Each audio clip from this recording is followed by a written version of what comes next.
लेकिन घर में बहू बनकर आई बेटी में कमियां निकाला जाता है। इसको घर संभालना नहीं आता, इसको घर के खाने बनाने नहीं आते, इसके माँ बाप ने अच्छे संस्कार नहीं सिखाए हैं, तभी तो ऐसे करती है।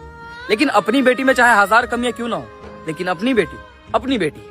उसकी गलती देखते हुए भी उसे समझाया जाता है, लेकिन बहू की गलती देखकर उसके माँ बाप पर उंगली उठाया जाता है। इसके माँ बाप ने संस्कार अच्छे नहीं सिखाए हैं, इसके माँ बाप ने क्या ही सिखाया है। इसको घर संभालना नहीं आता, बड़े का इज्जत करना नहीं आता, हमेशा घूंघट उठा के चलती है। अब घर में बहू है तो क्या है, चले घूंघट यहाँ तक डाल के चले। अपनी बेटी चाहे कैसे भी रहे, अपनी बेटी सूट सलवार में रहे, जींस टॉप में रहे, अपनी बेटी है। लेकिन बहू अगर सूट सलवार भी डाल ले, इसके माँ बाप ने संस्कार नहीं सिखाए हैं। लेकिन अपनी बेटी कुछ भी पहने तो अपनी बेटी है। अपनी बेटी के साथ अगर ससुराल में कुछ गलत भी होता है तो माता पिता उंगली उठाते हैं कि क्यों गलत हो रहा है।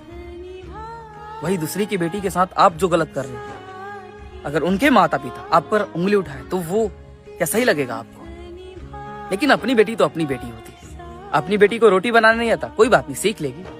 अपनी बेटी को घर का काम करना नहीं आता, कोई बात नहीं, लड़की है, सीख लेगी।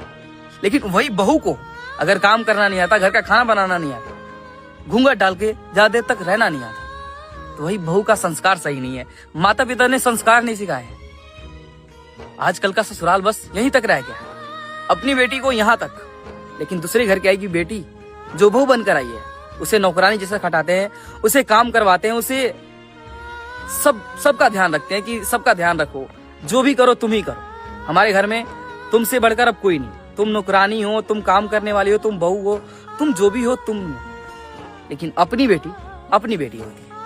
अपनी बेटी कोई भी गलती करे चलेगा, लेकिन बहू गलती नहीं करनी चाहिए, क्योंकि वो दूसरी की बेटी है। सोच बदलिए, तभी घर परिवार सही से रह सकेंगे।